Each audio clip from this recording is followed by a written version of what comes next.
Hi, this is Stuart Nachbar with Educated Quest. With me is a guest I've had before, Cathy Finks. She is the Executive Director of Admissions for the College of Wooster in Wooster, Ohio, which is about an hour or so from Cleveland, home of the Browns, home of the Guardians, home of the Cavaliers, which two out of three are still waiting for championships to happen. And also is Professor Jennifer Bowen. She is the Dean of Curriculum and Academic Instruction at the college. Jen, it's a pleasure to meet you. Jen is a mathematician who at one point was chair of a dance department. And she is a dean, and she is the perfect person to ask some questions about mentored research as it is handled at the College of Wooster. If you have visit this site often, you've seen I've done many of these conversations with representatives of different liberal arts colleges.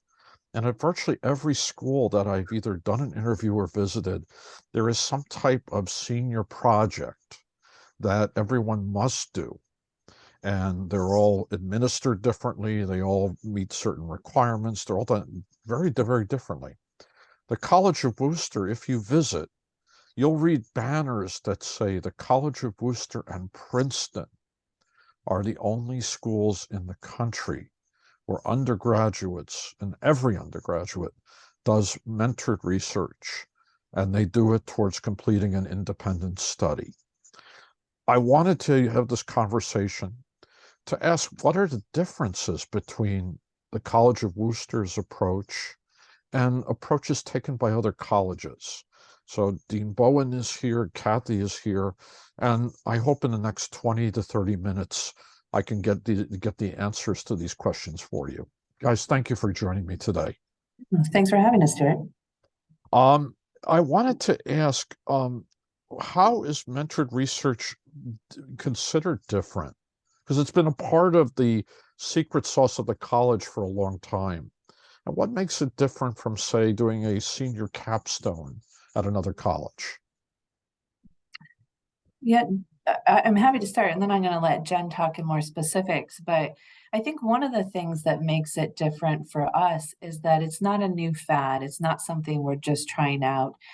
It's something that's ingrained into the culture, the very fabric of our of our rich academic traditions and history. And so it's been something we've done for a long time. And why that makes a difference, and why it makes a difference that every single student is doing it on our campus, is that it then bleeds into everything else. So if you think about the kind of faculty that want to be at a place like Worcester, where every student's doing research, the way that we approach even building buildings and having study spaces where students can collaborate and work on mentored research, the way that we position ourselves in terms of our curriculum, which is why Jen Bowen will be great to talk about this.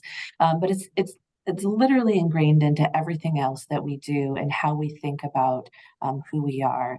To have every student going through it is a pretty unique thing. And so, Jen, I was hoping maybe you could pick up there and really talk through what you see as some of the differences.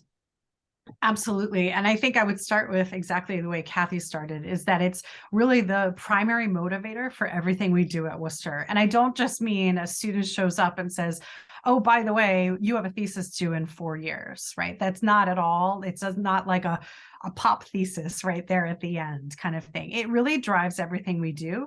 And also that every single student completes it.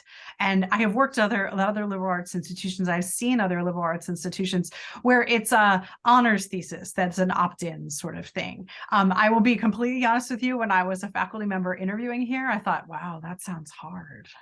And it is hard, but it also drives all the decision making that we make on campus. And that might sound a little melodramatic, but from the students, but also from the people who are here, right? The ways that we spend money on academic resources, the way that we spend money on student resources, the way we spend money on faculty resources, from sending faculty and academic resource staff to professional development conferences, to research conferences, and providing all of those opportunities for the people that are here. And I think that that people piece is actually the key to mentored undergraduate research. I've also served as an advisor to the Posse Foundation for our Posse here at Wooster. And Posse taught me 4 things. Whenever I have individual meetings with students, of which independent study is by definition what we do here, I always ask about, how are your classes? How are your social life, right? How you're fitting in on campus? How is your posse, right? Your group of people? And what are you doing today that is going to make a difference for your career at the end? So sort of those 4 things. And that has really greatly shaped my advising and my mentoring as well. And I don't mean that I'm saying, so what is this going to do for your career, right? Because some students have a very clear idea about that, but others don't. And there are ways of getting at that aren't hard and fast bullets on a resume, but it's also encompassing a student's perspective and how they appreciate and actually go after their education, right? So I have very often pushed students at the end of the IS process to write a page of reflection as to why this is an appropriate end to your 4 years at Wooster, right? Make this a bookend. And we do that throughout the curriculum. All of our first years take a first year seminar. In fact, we were one of a very select group of in liberal arts institutions who require a first year seminar of all students. And now I hear of other liberal arts institutions I see on my listservs as dean. I'm trying to create a first year seminar system, not one that's opt-in, one that's mandatory for everyone. And we've had that for over 25 years. And so that first year seminar that leads into a writing intensive course, that leads into a possible junior experience, whether it be a lab or an experiential learning or another kind of tutorial method thesis, depending on the discipline, that would then lead into senior IS. What you just said sounds like a good presentation at an open house in front of parents and prospective students. Is there anything else you would tell them about this? About the process? Yeah. Yeah, about the process, about the idea, about, if they come after you've spoken, they take you aside, said, we're going down to Denison tomorrow. And how are you different? That kind of thing. Is there anything you didn't say that you would add for a parent and a prospective student? Yeah, I think, well, a couple things. First is, it is different that every student's required to do it. That creates a certain synergy around who's doing it. It creates equitability around who's doing it. We can talk about this later, but we have funding so that if students want to go to Fiji or go to a Smithsonian or go to Yankee Stadium to look at something, they can get funds to do that, right? And so it is different. The scope of what we do here is not a passing phase. It's not for certain students except for music. And that's why, you mentioned at the top, Stuart, but that's why we get recognized year after year. There's only 2 schools, Princeton and Worcester, because it is so ingrained. It is such a part of the culture and the fabric of Worcester. And I think that allows students, especially high schoolers, when you're talking to them, I think this can be intimidating, right? And so you have to approach it somewhat delicate, different from how the parents view it, for how the student sees it. But you can talk about, this is a chance for you to figure out who you are and what you like, and then infuse that for probably the first time into something in your academic work too. And so looking at something about, how you talked about when we were off camera, Stuart, about how physics and music might go together, and guitar strings and physics working. It could be a student who's looking at Eastern and Western medicine because they have a passion for that and bringing it into their field.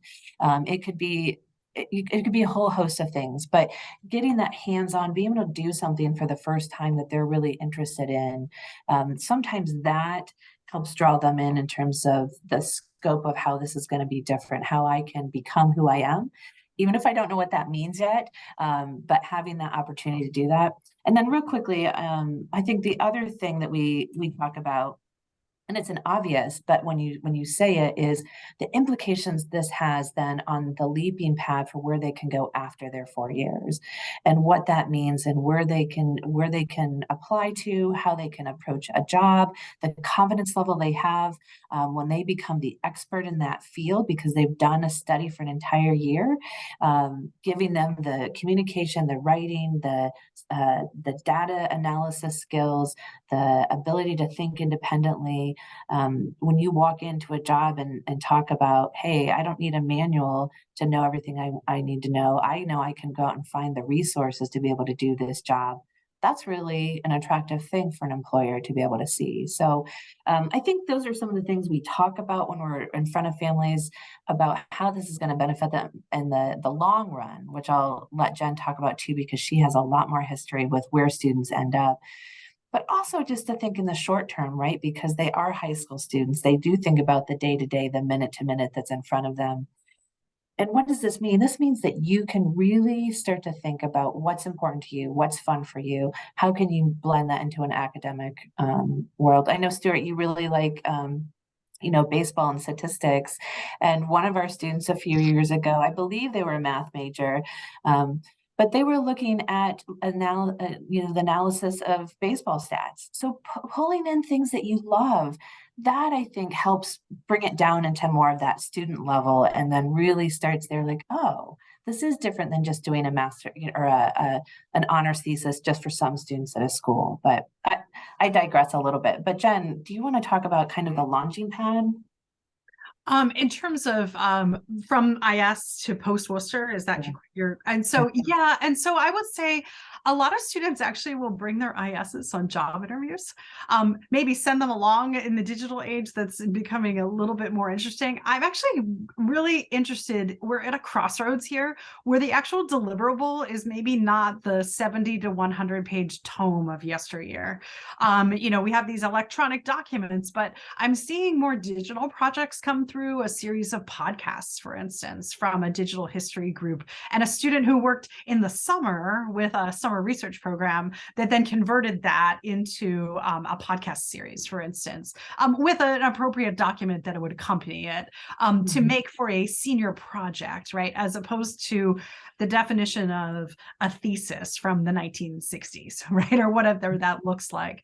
I can think of another student who set up a public health database website, actually incorporating public health resources and then homelessness and putting that together for a certain metropolitan area, for instance, as well. And I think our faculty are being pushed, but also our faculty are bringing more ideas to the table for students in terms of outcomes for deliverables for students as well. Just to go a step back, now someone is an incoming first-year student, and what are the steps year by year? I can't imagine they walk in thinking, I'm going to do my IS senior year on this or that. That they don't really know what it is yet. How do you get them there from freshman, sophomore, junior, senior year? Do you want me to? Yeah, I'll let Jen take this, but I will say, Stuart, we are not naive. We know the first thing they're thinking about when they step foot on this campus is making friends, and that's okay. We want them to be able to do that. But Jen, being free from their parents too. Yeah. Yes. I will say some of it is curricular, right? Some of it is very curricular in terms of moving from that first year seminar to writing intensive and experiences. I would say some of it comes from classes for some students. Some of it comes from their experiences in student organizations and other activism or political organizations that they're involved in. A lot of it I'm seeing now actually is coming from their experiential learning opportunities. That is the study abroad that they did in Morocco, or the summer experience that they worked on someone's campaign in the summer, or even short trips that students take. We have a series that does like a trek, is what we call them, kind of embedded trek programs. So there's one running in the spring about Black civil rights, and they're going to Selma, Alabama, for instance, on spring break, to sort of explore and actually live, right, some of the oral and physical history that goes along with that. So I would say it's not probably one thing for everybody. I can think of, and to my point about the reflection about why a student would do a thesis or go from a project, I can think of an international student I had from Burma, and he wrote his experience, his thesis in math and economics, and he was one of my advisees very early on, and he wrote it about an exit voice loyalty model, which was a game theoretic model. And so, but I knew full well that he wrote it because he was modeling his flight from Burma for an education in the US. So he was very early on finishing, and it was January he was finished. Our theses aren't due until the end of March, for instance. And I just looked at him and I said, but why did you write this? And he said, well, you know. And I said, no, I need you to write it down. And his wasn't like the end page. It was the introduction to say, in this, I've modeled my flight for education in the United States. And so, and going through this exit voice loyalty model in an economic way, in an economic thought and also mathematical thought, was a perfect culmination for him, right? And that wasn't necessarily an idea he had, right, first year. In fact, he spent winter break rewriting the entire thesis because he woke up one day and just had this different vision for the entire project. And it was probably one of the more incredible ones. And also, then I also have students who maybe go back and look at other people's independent studies and say, how could I expand this? So someone said at his oral presentation, could you expand this to like video gaming? And he said, yes, absolutely, right? There's lots of places where you make these decision theory models that you absolutely could Have expand. you heard of one where like let's say it's a science project where someone is going to say, hey, Jen wrote this in 25 years ago, but I want to write something that proves her wrong. I haven't heard of those yet, but I think that I think students sometimes start out like that, actually. And students struggle sometimes. I will tell you, conclusions to these projects are a little strange sometimes, right? Because we have a very clear, your time at Wooster ends, as opposed to like a graduate project, right? That maybe you're at a graduate school and the institution says, oh, we'll fund you for one more year, right? Those, I mean, there's a very clear end. Families want us to finish in 4 years, 8 semesters, right? And so sometimes the conclusion sometimes gets a little jilted, maybe a little bit. And so some of those ways and some of those places, I think students can write to the next student to review this independent study thesis. Go ahead. I actually have a great example of a collaboration from that. So one of my students, I'll just use first names, Casey, she ended up at Wooster. And what she had done was a sophomore level research project, where that's where you can become involved with faculty who are already doing their research. And so you can test it out and get experience well before your senior year. So from that, she decided to look at, there's a lot done on antidepressants and how they go in and out of sewage treatment plants, not intact as a pill, but as molecules. But there hadn't been as much done on the biochemistry side to be able to see how you could break it down. So Casey did this amazing IS, got to that point. She couldn't quite finish it, right, in 9 months. Like, it wasn't quite done, but she had an amazing experience. And in fact, long story short, she now has her PhD, but she got to go work for a Chinese company that was doing vaccinations. And she was the only one that didn't have her master's or PhD, and they hired her because of her research at Wooster. Anyway, sorry, I digress. So Casey, she had done her research, but then it just so happened that one of my family friend's daughter ended up coming here, Emily. She also was doing that sophomore research, looked at what Casey had done for her IS and said, I want to expand on that. So she collaborated from where Casey had kind of taken off with the research, finished the IS, and then they completed the study. They actually found a way to break down these antidepressants. And then both of their names, because the paper got published, both of their names were then co-authors on the study. Emily also ended up down at grad school. She got a primary research role at Duke, straight out of Worcester. And so that's a way that, research can be very collaborative. That's a year-over-year collaboration, but it can also sometimes be just beyond just the faculty collaborative in a different way. Have you noticed that students who took their IS and they went further into it when they went into like a master's program or a PhD? Yes, I had a student in math education actually who used the fundamentals of well, first, her independent study was actually a qualitative interview structure of students who had actually gotten the same scholarship she did to go return to her hometown in Appalachia to teach mathematics, actually. And she used that as the starting point of her master's thesis when she did her continuing education as a teacher. Do students defend these when they're supposedly finished? Yes. So the document is due at the end of March. We celebrate with a day called IS Monday. That is the Monday right after spring break.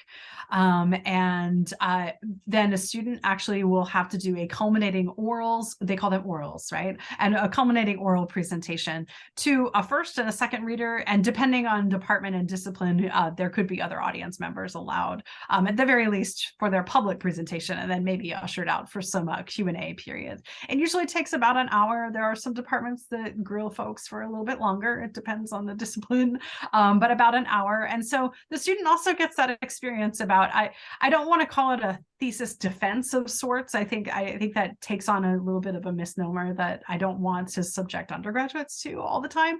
And so we prefer to call them orals. And so those orals are done during that last month of April, that last month of the semester in April, usually.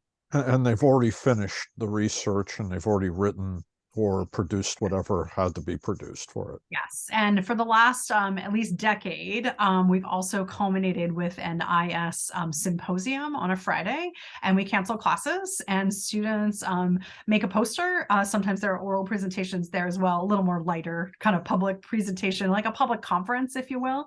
And so I will say there's actually an awful lot of alums that come for that day. Some parents who may be able to come for either graduation or IS symposium, but not both. Sometimes we'll come to IS symposium to see their student present. And so I will say post-pandemic, we had to reinvent this, obviously. And the IS symposium was held on our indoor track. And it was fantastic last year. Every student had a poster and spoke to their study. And yeah, it's a really great day for a academic celebration. So and I think that's something that sometimes gets overlooked, but this is sometimes the first time where students can come and they can have a celebration of them being smart, or them being an academically engaged student is really rewarded in a fun way too. It's not just all about test scores and who's number one anymore. It can really be about intrinsically, this is you and this is exciting and you're learning from each other. And that's what makes IS Symposium so fun, is that our first year students, our sophomores, our alum are going and they're learning about the honeybees and how they're pollinating certain crops or whatever it might be that's not even in their interest area. But the students presenting are so excited about what they've studied for a year, and it's just, it's definitely contagious. So it's definitely a fun day on campus to have that, that celebration of being an academically engaged student for 4 years. Did Casey come back to hear Emily's presentation? I don't know if she did, but I will say, talking about dads, Casey's dad surprised her for IS Symposium Day to come and listen. But I think they actually, Stuart, I think they got invited to present at a conference together later when both were in graduate school. But I don't know that she came back for her presentation. Are there, and this is more toward you, Jen, are there special qualities and skills that faculty need to guide students through this process that they're not as important at other colleges? So I think the real key point is that word mentored, right? And I am your mentor. And people are totally different, right? But in general, my faculty like students, right? And I mean, we'd like to think that about every institution, but our faculty are always engaged in topics and places that students might connect to or might be able to present in, on all of those kinds of things. I would add the IS Symposium has also done a lot to demystify the process for our younger students. And I don't just mean juniors who are about to undergo this experience, but our first year students who don't quite understand what's exactly going to happen, right? But having that one-on-one with a faculty member, and that faculty member who cares about your success in this project has been really key. I think putting together student interests, putting together student goals for Beyond Wooster has been really key as well. I have a faculty who is very interconnected, even post tenure, because I know that happens as well some places.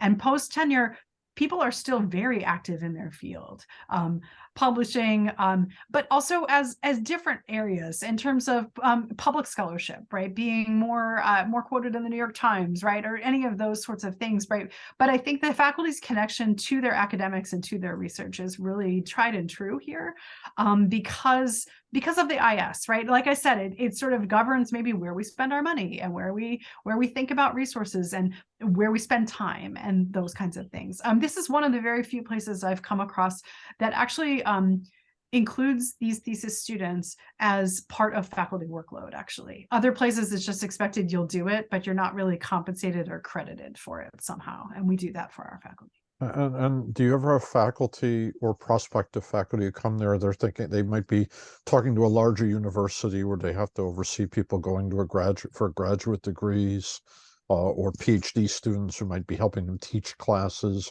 versus here, it's a smaller school, you have to teach, you have to have office hours, and you have to mentor a certain number of students. When faculty come to see you, prospects come to see you, are they shocked as to what you might what you're going to ask of them? So I will say, maybe not shocked, but I think that there's a little bit of a different balancing effect, right? Whereas I might be teaching 4 classes a semester someplace else in a liberal arts institution, I may only be teaching 3 here, 2 or 3, but that's backfilled, right, with thesis students and tutorials that you might be offering in that sense. So how many mentees will a faculty member have? that varies because it really depends on the size of the major and the discipline. I would say in general, 5 IS students, 5 thesis students equal a course, if you will. And so I would say when someone talks about an IS load, that's usually about 5 students per year. And in majors that have more students than others, is it more difficult for faculty to manage that?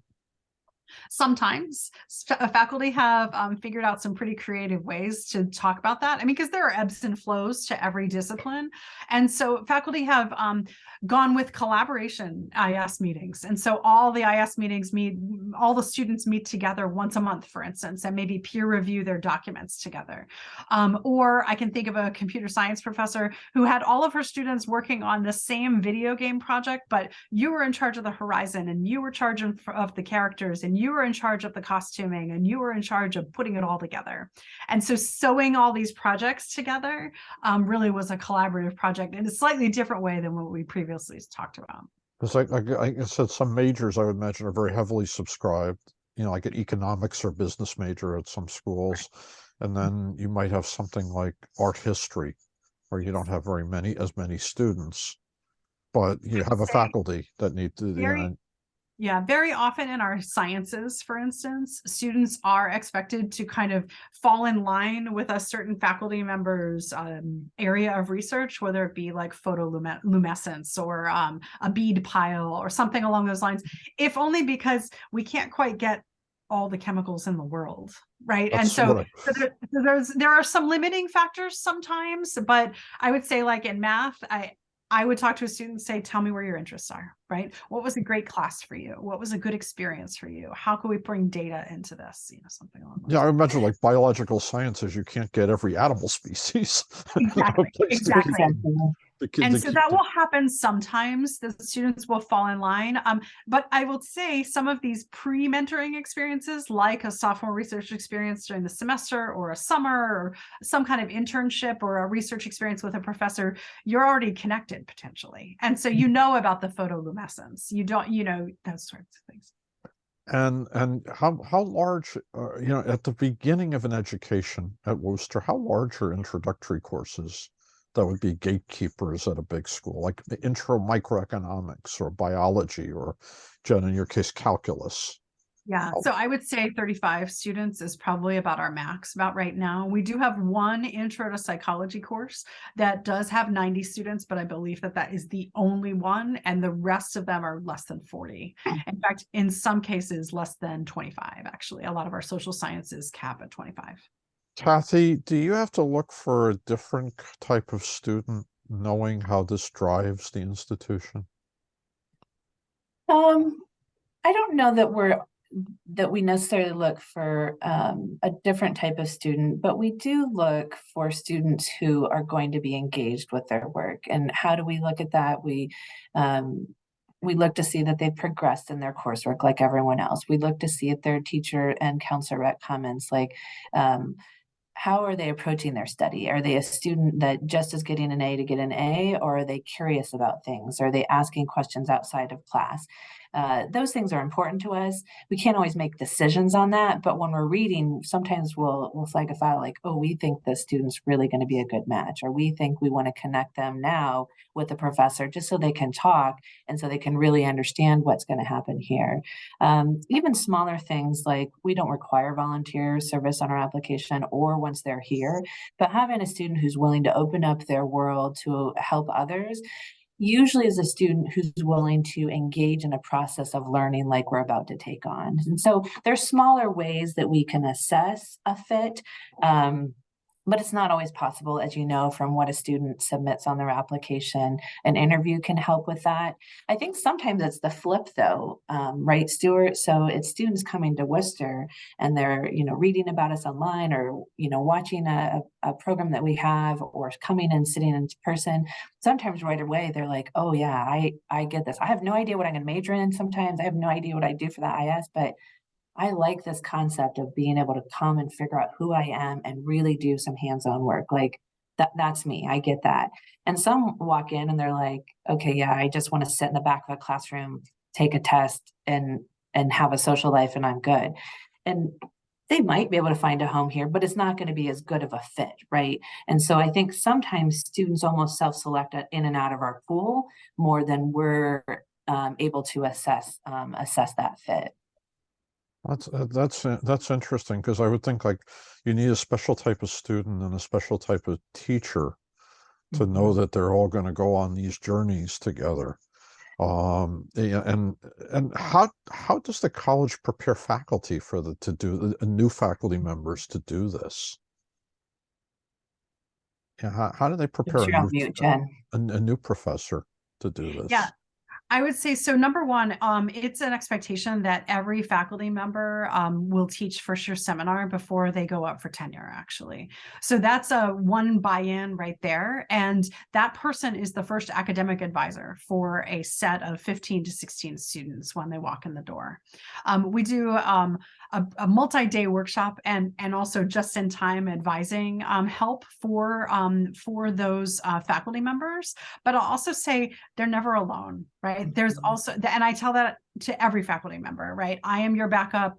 The Office of Advising is your backup. The Office of Advising, Planning, Experiential Learning is your backup, right? All of those places. And so encouraging people and students both, right, to reach out to your network and your resources to say, have you ever had this happen before? Or what class would go best after this one? Those kinds of things.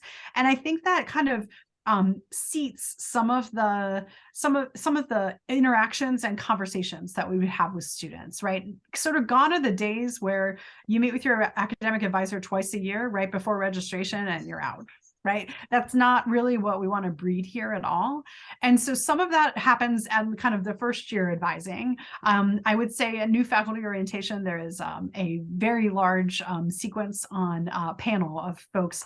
I will tell you the best advice I got in 16 years ago was, it's called independent study, not codependent study. And I really will take that to heart because a lot of faculty members, so if a student trips up, what does that look like? And how does that reflect upon you, especially if you were a junior faculty member and being evaluated? And that was particularly worrisome for me and still continues to be, I'm going to be honest with you, right? And especially if you have all these projects that you may or may not, like very often I'm forced to read along with the student and have the student teach me, right? And so it's very much a conversational approach to learning. That's really interesting because you're trying to get a student to be more mature about their education and to think, there is some light at the end of all this. Whether, the finished project and obviously what their outcomes after they leave. And it takes, to me, it would take a certain kind of student. Honestly, I don't think I would have been ready for it back when I graduated high school. I want to go to the big school and live in a city type campus environment. And I wanted to, the class is over. I'm going to go to the newspaper to work and watch football when the football team's playing. It would not have been for me in 1978. If I put my 62-year-old brain in an 18-year-old body, I would say, this is a great school. I'm going to know a lot more than I'm going to know a lot more than I came in, and I'm going to be ready for what's ever next. I guess that it's you're selling the parents and the students at the same time in this. That's what I would guess. You are, but I will say to your point of that 16, 17-year-old you, it, like I said, that sometimes is a challenge. But what Wooster does an amazing job, and I think it's really palpable once you're physically here on our campus and you're sitting with students and you're meeting with faculty, is it is very apparent that we're a collaborative campus. Take out IS for a minute, take out the senior project. Across the board, I often hear from families, wow, like people are really friendly. Yeah, that's true. But it's more than that. It's about being appreciative of who you are and like, oh, that's really cool. Let me, do you need assistance with that? Like, oh, you're learning about physics. I'm an English major. I have no idea what you're doing, but I'll come like sit in your lab with you for a half hour while you finish something. That's the kind of spirit that is Worcester. And why I bring that up is that we're also really good. And if you look at us from, how we're ranked and what people are saying about us in the industry and what you're hearing the buzz around, is that we're really good about pulling from students what their strengths are and helping them sometimes when they don't even know. And I know Jen has stories about that, but that being able to take a student, I'll say, since we're just using first names, Casey was a B student at a very competitive DC high school. She didn't have the confidence that some of her other students had in high school because she was like, oh my gosh, I'm a B student with some A's. Well, now taken in mind, she was a challenging high school, but I think when you don't know that, and when she got here, she just blossomed, right? She could see that collaboration. She could see the support she was going to get. She then realized, oh, look, I'm actually pretty good at this. I'm highly engaged here. And so really, I think that helps students figure out their journey, and really figure out who they are. But last question, do the faculty show the same enthusiasm working with a student with a weaker GPA that they would with someone who has a very strong one? I would say one of the most common stories that I do hear is a BC student who does an amazing job on their senior thesis, whereas the A student really did well on all the tests and maybe the book and the reading and sort of checked all the boxes, but I don't want to say underperforms, but doesn't do an amazing job necessarily. I mean, completes it successfully, right? But doesn't do as an amazing job on that process. And so some of it also is the topic correct for the student, right? Do they have a good working relationship with the faculty member, of which lots of people can be at fault on that, right? Not just the student or the faculty member, those kinds of things. But putting this all together, when it all comes down to it, does the student's time to shine and able to do this? I will be remiss to say, yes, of course, if you're given the IS student in the summer and you're like, Cathy has struggled in every single class that Cathy's had with me, right? Right. So I'm gonna attend to that student in a slightly different way, maybe than a student that excelled at every class that had with me. And so I might say to Cathy, I'm going to make you, or not I'm going to make you, but I suggest you making a weekly writing center appointment. Did you know that students who make writing center appointments more often get honors on their thesis in the end? Right? Just a weekly check-in that maybe not me, right? Whether it be with a writing consultant or one of our professional consultants.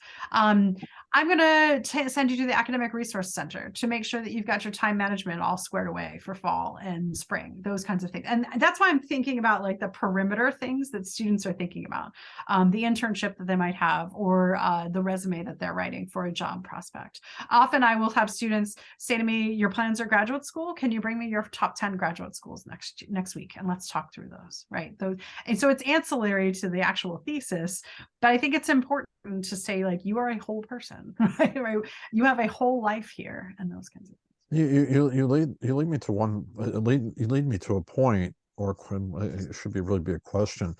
The person who shines, who didn't have the blowaway GPA, do you think do they shine because, well, now I get to write about what I want to write about? Sometimes, yes. And sometimes it's just they followed the process, right? And part of this is taking a huge project, because I don't just say to somebody on August 31st, right? Here's your guidelines. It's due March 28th, right?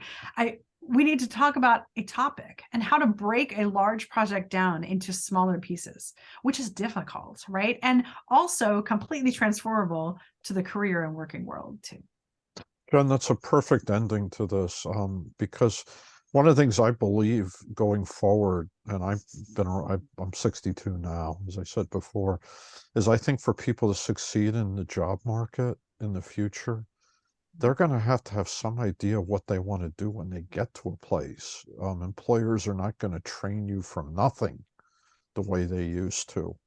And I think these kinds of things like the IS help prepare them to hit the ground running when they get in, whether they go to graduate school, whether they do go right into the working world. So I'd like to thank you guys for spending this time with me. Thank you. Stuart, it was great. We always love talking about mentored research, and you're a fantastic fan, so we appreciate you having us on.